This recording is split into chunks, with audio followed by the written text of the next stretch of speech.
The design argument, also called the teleological argument, that our universe is a designed universe. Those two arguments were scientific in nature. This next argument and last argument we're going to use for God is the moral argument, and it's more philosophical in nature. We can't really point to something in nature and say, see, morality exists. But we can make a philosophical case for that. This is from the Buchenwald concentration camp, which operated in Nazi Germany from April of 1937, or I think August of 1937 till July of 1941, when it was liberated by the Allied forces. As horrific as this picture is this wrong? Is what Hitler did wrong? Now, that depends on your worldview, because if you operate from an atheistic worldview, atheists can't ultimately say this was wrong. And we're going to explain why that's the case. So how is it that we discover what is right and what is wrong? Because the case we make as theists and Christians is that there is objective right and wrong. And if you remember the terms objective and subjective, objective means there's a standard outside of us.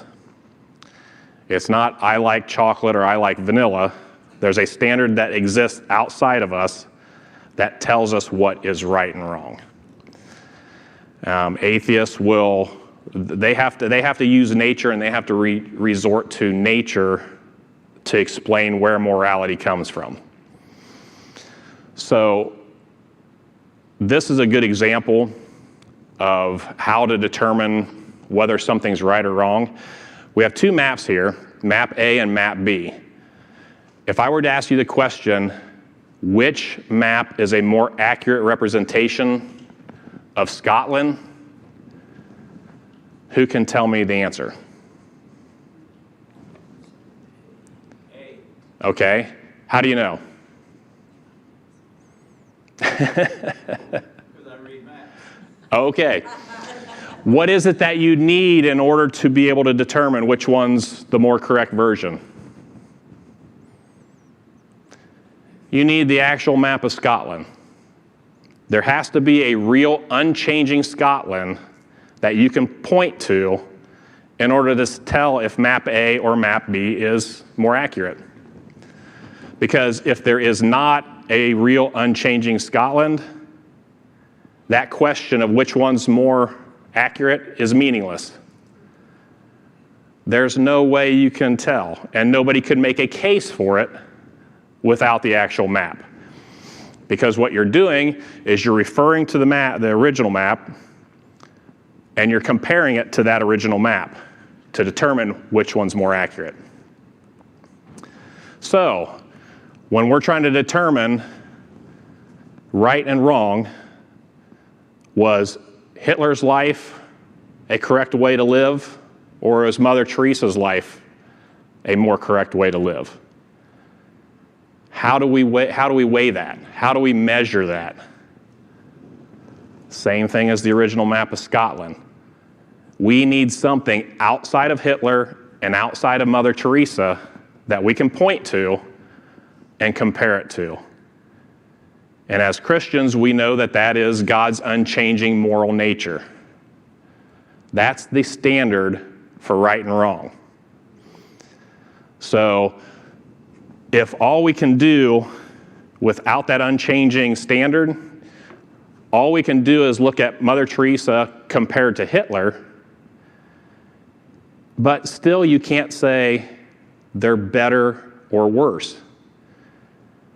How can you say Mother Teresa's better than Hitler? What does the term better mean? The only meaning better can have is if you're comparing and saying, she's closer to a standard than Hitler was. Without that standard, you can't use terms like better or worse, or right or wrong, because You can say, well, we believe Mother Teresa is more compassionate than Hitler. But when you say more, you're assuming that there's a standard outside of both of them that you're comparing to. And you can say her compassion level was closer to the standard than Hitler's. So without that standard, you're left without a moral compass. So how do we know that that moral law is existent? Number one, it's undeniable. The person who may say, they deny morals, they say there's no real objective morality out there, they certainly value their right to deny those morals.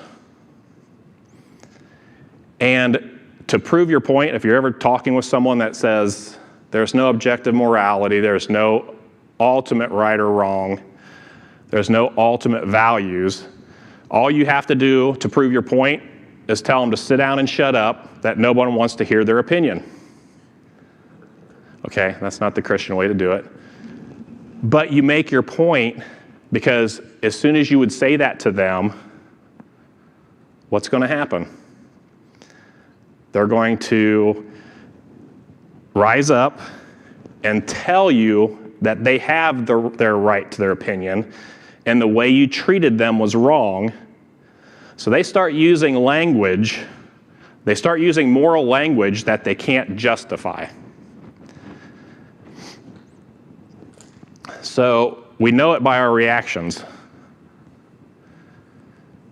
Someone may not think stealing is wrong until you steal something from them. You may see thieves will steal, and they may even justify stealing as wrong. But as soon as somebody steals what they stole, they're upset about it. So our reactions will tell on us. If somebody denies it, they can't. Like we said in number one, it's undeniable. This reminds me of actually the word at the bottom of that screen reminded me, because I knew if I didn't put that word on the bottom of the screen, I wouldn't be reminded. But an Indiana University professor who was teaching an ethics class, he made his point to a student, and he assigned a term paper to his class, and he told them that they could write on any ethical topic. It just had to be 20 pages long, had to be due on a certain date, and they had to document their reasons for their position. So it had to be footnoted and cited correctly. So an atheist student chose to write on moral relativism, which, if you remember, moral relativism just means that there is no standard. Morals are relative based on the individual, based on the culture. So he turned in his paper, 20 pages, met all the criteria. He even put it in a nice, handsome blue folder, and he turned it in.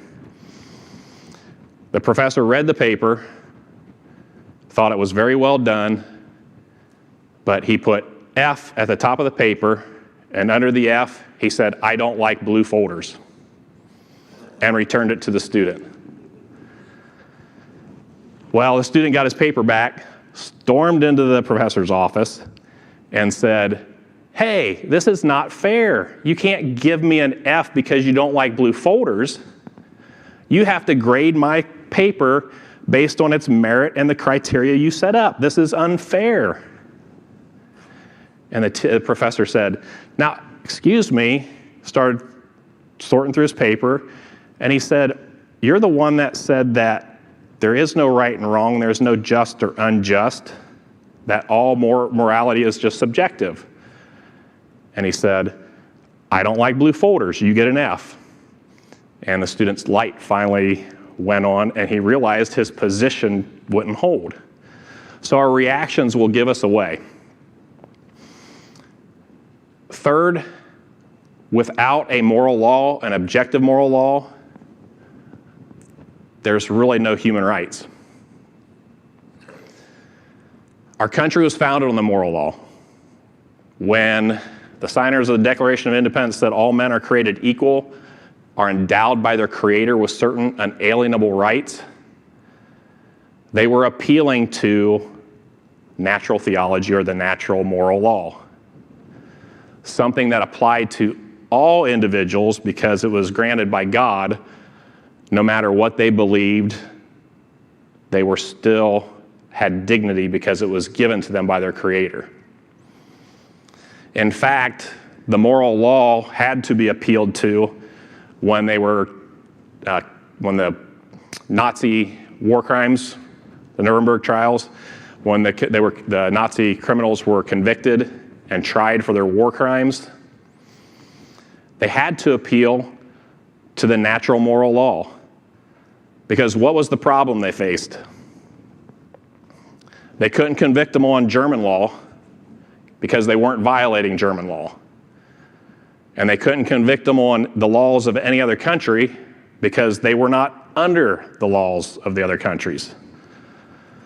So from a human standpoint, they really couldn't convict them because they hadn't done anything wrong unless we appealed to a violation of basic human rights. And that's the moral law.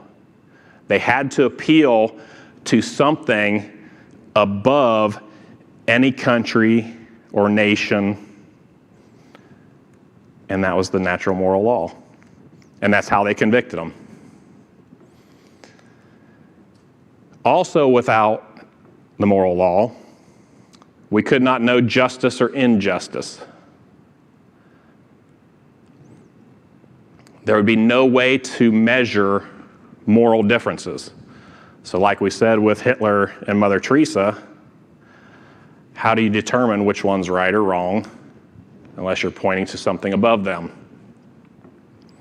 We can't know right or wrong. There would be no moral grounds for political or social dissent. And ultimately, we wouldn't be making excuses for violating it. People make excuses when they violate what they know internally and intuitively. You don't have to make excuses for right behavior. So if there is no objective morality, the Nazis were not wrong. They just had a difference of opinion. Because if you think of our hierarchy of laws, and you can start at the civil level of our community, to the state, to the federal level of our country, and you can always go to the umbrella of NATO and all the other governing bodies. But what happens if people don't agree? Where do you go? You have to appeal to an objective standard outside, because if there's nothing above us, no standard above us, everything is confined to humanity. So how do you adjudicate between two people that disagree, or two countries that disagree? You can't. It all just kind of melts down into opinion, and that's all atheism will give you. It's my opinion versus your opinion. Neither of us are right or wrong, as much as they know deep down when something is right or wrong, because I don't care who you are, again, apart from being a sociopath or having a mental illness, that torturing little children for fun is wrong. Trafficking children for money is wrong. And we all know it objectively. Even those that probably are involved in it. Again, your reactions tell the story. They may be trafficking children and they may have justified it in their mind all they want. But what if their child was abducted and trafficked would they feel the same way? No, they would say it's wrong. This is just wrong. And they'd be crying it from the rooftops and calling the cops. So they can't deny it. Love is no better than rape. And there's another slide that we will talk about that. Freedom's no better than slavery. Again, it's just differences in opinion. Because they can't say right or wrong. They can't say you're right or I'm right and you're wrong, because they're stuck. Because all you have to ask them is, what do you mean by right? And if they can't appeal to God, all they can say is, I'm better than you, or I'm better than them. Well, then you ask them, what do you mean by better? What standard are you using when you use the term better? Obviously, there has to be a standard to say better or worse, or you lose your compass and you can't use those terms. Tolerance is no better than intolerance. Religious crusades are not wrong. That is a huge argument you'll get against Christianity, is the religious crusades, where they killed a bunch of people in the name of religion and Christianity. But if there's no God, that's not wrong. 9/11, if there's no God, 9/11 isn't wrong. It's just people enforcing, if you want to go deeper, they're enforcing the survival of the fittest. What's wrong with that? That's what evolution does, so we'll get to why Hitler, that's exactly what he used in a defense for what he did. You can't complain about the problem of evil. So it's kind of like the sunshine casting a shadow. You can have the sun without the shadow. You can't have the shadow without the sun. So you can have good without evil. You can't have evil without good. Because all evil is just it's a deprivation of something that's good. So if there's not good, evil becomes meaningless. That term becomes meaningless.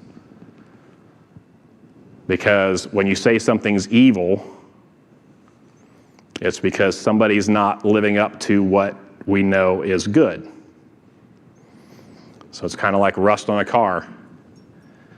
If you take all the rust out of a new car or an old car, you have a nicer car. You have a good car. Take all the car out of the rust and you have nothing. C.S. Lewis, who knows C.S. Lewis? Who's heard of C.S. Lewis? Do you know him beyond the Chronicles of Narnia? If you have kids, you were introduced to him because of the Chronicles of Narnia. He was probably the greatest apologist of the 21st century, 20th century. Brilliant man, but he began as an atheist. He did not believe in God. And he started to weigh some of his ideas and started to question them.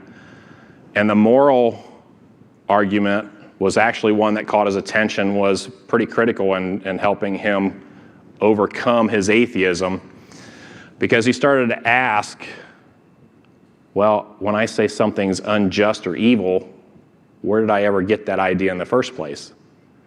And this is his quote: "As an atheist, my argument against God was that the universe seems so cruel and unjust. But how had I got this idea of just and unjust? A man does not call a line crooked unless he has some idea of a straight line. What was I comparing this universe with when I called it unjust?" And he hit the nail on the head. He knew it was he realized that his argument for saying, I don't believe in God because there's so much evil in the world, it didn't hold water. And we'll see here in a moment Other atheists, they're starting, some atheists will deny it. Sam Harris wrote a book and he explains how morality, we derive morality from evolution and how that evolutionary process gave us our moral compass.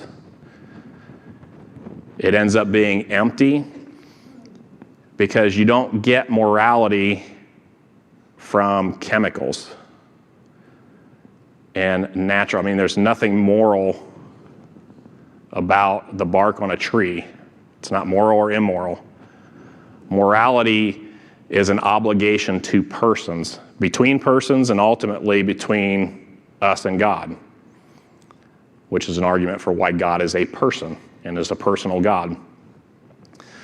So C.S. Lewis, it got his attention, and thank God he became a wonderful voice for God, touched a lot of people. So if you haven't read his Mere Christianity, it's actually a combination of 3 books. But during the war, he actually did radio broadcasts, and that's where this Mere Christianity came from. And every night during the war, he was on, I think it was BBC radio, and he just gave his talks about why God exists, the moral argument. So it's a really interesting book. Not that I agree with everything that's in there, but you don't agree with everything I'm saying, so. Now, it's important to note, because if you start talking like this to an atheist or a non-believer, they will naturally become a little offended that you're saying they can't be good. They can't be good people unless God exists, and that's not what we're saying. Now, ultimately, none of us are good in God's eyes, but we're not saying that atheists can't be moral. Now, I'm speaking in natural moral terms. Obviously, they're not completely, perfectly moral, and neither are we. But they can be decent people. They can have compassion. So we're not saying they're terrible people. We're not even saying they don't know what morality is. They do know what morality is. Obviously, if God wrote it on our hearts, they know, and we do. What we are saying is they cannot justify morality. They can't appeal to nature to justify morality. They can theorize about how they know murder is wrong, but their worldview provides no immaterial objective standard that establishes why murder is wrong.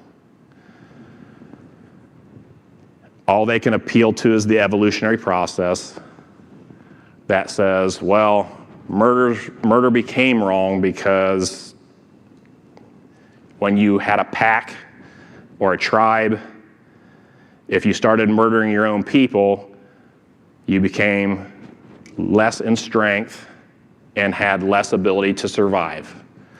So that just morphed into morality.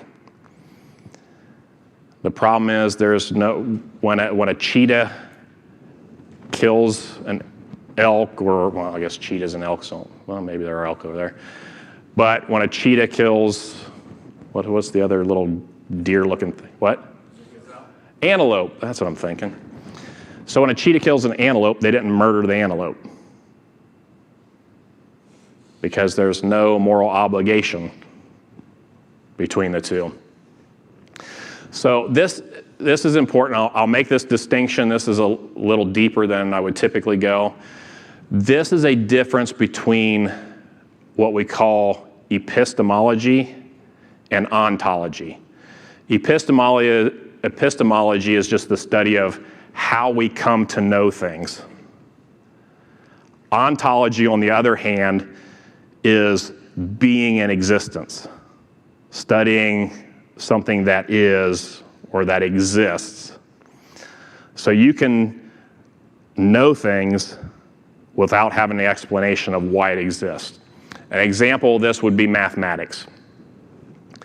Most of us learned our times tables in elementary school, correct? So from an epistemological standpoint, we came to know the times tables in elementary school. But the times tables existed outside of us and outside of our teacher long before we ever came to know him. Because mathematics are actually immaterial and are assumed as a brute fact before we can do science, before we can do anything. So that's the difference between ontology and epistemology. So what we're saying is atheists can know morals, they just can't justify the existence of them. We know that an immaterial objective standard of justice requires a theistic God. So when people like the late Christopher Hitchens, atheist philosopher, writes a book, God is Not Great, How Religion Poisons Everything. If you focus on the word poisons, what he's saying is religion is evil. So right away he's caught because he's stealing from a theistic worldview to argue against a theistic worldview. And atheists do this all the time. Frank Turek says they have to sit in God's lap to slap him in the face. You can't borrow terms from a theistic worldview to argue against it. So religion does not poison everything. Everything poisons religion. Now, we're not using religion in the negative context that us charismatics usually use it. Religion is a good thing, especially when atheists are using it. They think it's a good thing, but it's evil. So, and one thing, and me and Chris were talking about this prior, I've read several atheist books on why God doesn't exist, why he's not great, why he's a delusion. And one thing, the thread that runs through all of it is they're very angry people, a lot of times, okay? Now I'm not saying they're not nice people. Some of them debate Christians and they're polite and they're decent people, so I'm not saying they're bad people. But there's an angry tone to their books. And that's because a lot of times their atheism is not always due to logic or where God may even be leading them. It's because they're angry for some reason at religion. Whether it was hypocritical Christians, whether they had a sick child that didn't recover and died, so they blame God for it. And you can hear that when they are making their arguments. So Frank Turek said that Christopher Hitchens, if you summed up this book in one statement, it would be, God does not exist, and I'm mad at him. And you'll find that quite a bit. Now, why does all this matter? Why does it matter that we can ground morality objectively outside of ourselves, or whether we're stuck like the atheist and it's all just relative and internal? The reason it matters is because ideas have consequences. If you remember the very first slide we put up of the Holocaust and a pile of human beings being discarded like trash, ideas have consequences. It's important that people have a correct worldview because you act out of your worldview. You act out of your beliefs about what the world is really like. Adolf Hitler used Darwin's theory as philosophical justification for the Holocaust. In his 1924 book, Mein Kampf, which just means my struggle in German, he wrote, "If nature does not wish that weaker individuals should mate with the stronger, she wishes even less that a superior race should intermingle with an inferior one. Because in such cases, all her efforts throughout hundreds of thousands of years to establish an evolutionary higher state of being may thus be rendered futile. But such a preservation goes hand in hand with the inexorable law that is the stronger and the best who must triumph, and that they have the right to endure. He who would live must fight. He who does not wish to fight in this world, where permanent struggle is the law of life, has not the right to exist. He was just living out survival of the fittest. And he felt the Aryan race was the fittest and deserved to carry on their gene pool. Which is why in some of the concentration camps, the doctor was experimenting on children, genetic experiments, because they were trying to create a superior race on this earth. And you may think that, well, that was back in 1929. That kind of attitude in our contemporary culture just doesn't exist anymore. We've progressed. We've evolved beyond that kind of attitude. Well, this is Peter Singer, he's a Princeton professor and a Darwinist. And he said the life of a newborn is of less value than the life of a pig, a dog, or a chimpanzee. And he actually believes that parents should be able to kill their newborn infants until they're 28 days of age. Now, why 28 days? If there's no objective standard beyond us, isn't that a bit arbitrary just to select 28 days? Why not 29? Why not 30? Why not 35 years of age? Why should we not be able to kill Peter Singer? Now, I don't mean that in a mean way. I'm just trying to make a point. If Peter Singer can set 28 days, why can't we set, I don't know how old he is or if he's even around anymore, but why can't we set 70 and say you're not contributing to society anymore, so you're just using up resources and you're not contributing, so it's time for you to go. And if it's me and Peter, and I say it should be age 70 and he says 28 days, how do we know? It's just arbitrary. We can just make a case and set our own time frame. And that's what they're doing in the abortion argument and debate. They're setting time limits on, well, here's where we think they're a human person, and here's where we think they're a human person. And they set criteria. There's a doctor that has set 5 criteria for when you become an actual person or achieve personhood. Genetics, they can no longer argue on genetics because genetics say that as soon as fertilization occurs, that's a human embryo. So they can't take the scientific route anymore. So now they've jumped on the personhood bandwagon and said, well, you're not a person until date X. The problem is they're the ones that get to determine what makes a person. And if they set criteria, it's arbitrary. It's just like setting 28 days. So the case, if you watch some good videos and they talk about, it's the SLED acronym. Just look up SLED if you're interested in the abortion debate. They have no leg to stand on because any of those 5 criteria that they set, whether it's awareness, if they set awareness as a criteria for whether you're a person or not, what happens when you're in a coma and you're not aware? What happens when you have advanced dementia and you're not aware anymore?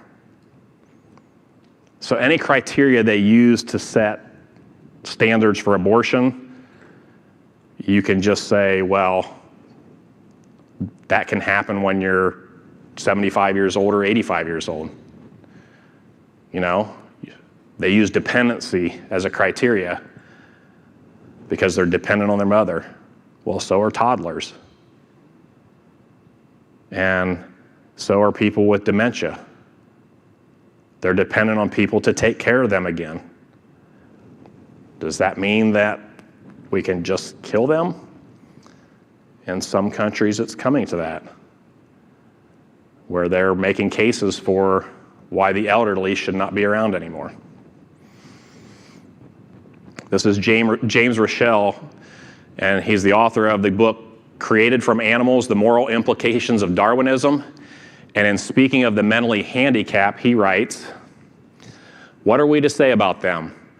The natural conclusion, according to the doctrine we are considering, which is Darwinism, would be that their status is that of mere animals. And perhaps we should go on to conclude that they may be used as non-human animals are used, which is as laboratory subjects or as food." So you think that attitude that Hitler had is not alive and well in today's culture? It's still out there.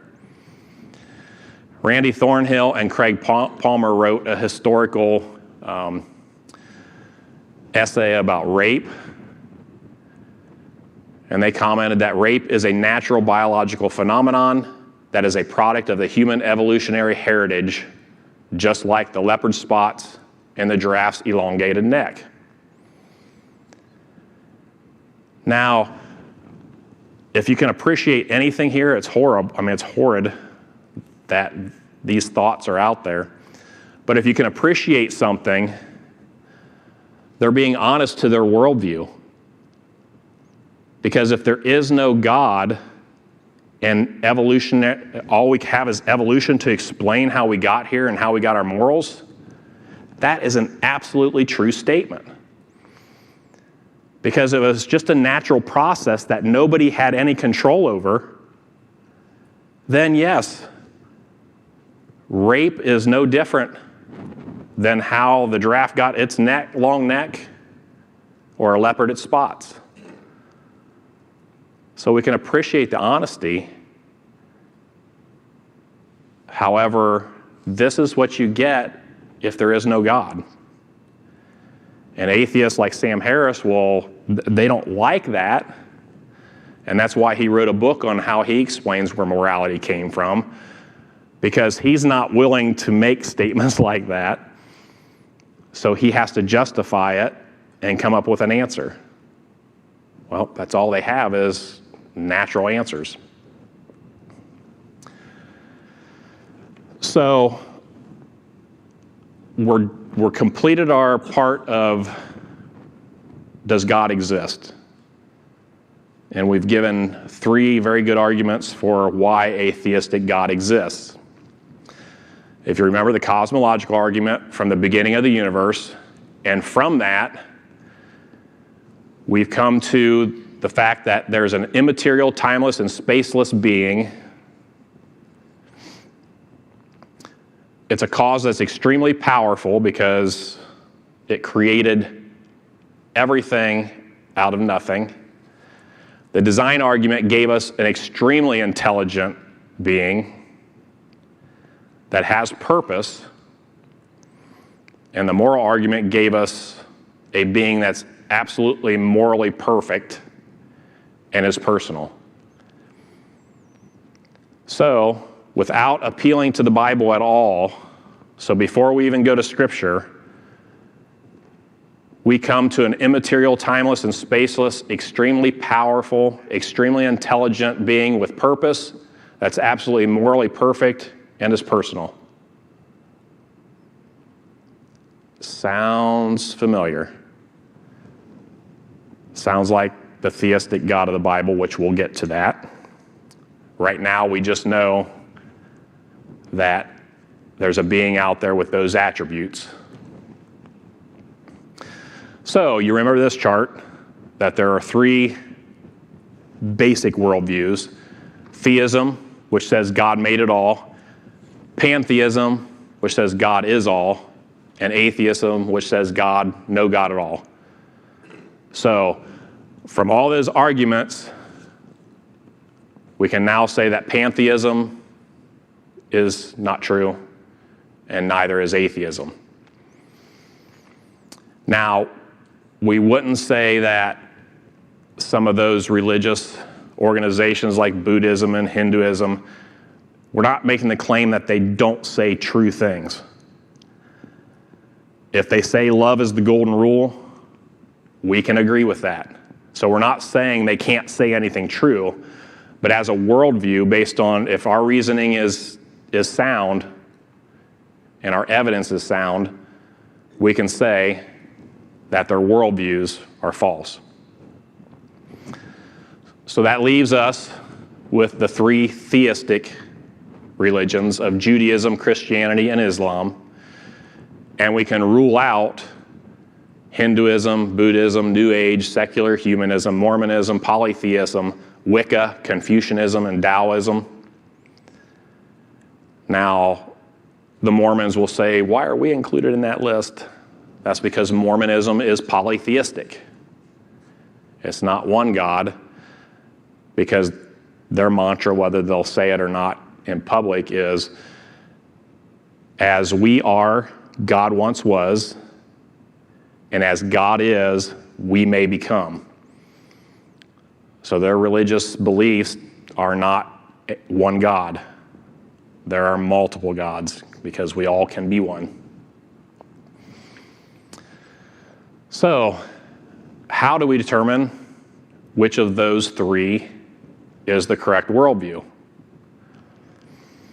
And I would say that it comes from a miracle. Because if God wanted to let us know which worldview was correct, he could do it by doing something only God could do. And that's perform a miracle, which for us is the resurrection of Jesus Christ. It all hangs on that. And Paul said as much. If Jesus Christ is not resurrected, our faith is in vain. So it all hangs on that. And Paul knew it. And he preached it hard because he saw the risen Christ.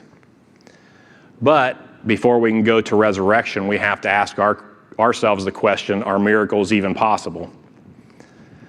Because science today will say miracles are impossible. That if we think we saw a miracle, ultimately there's a natural explanation behind it.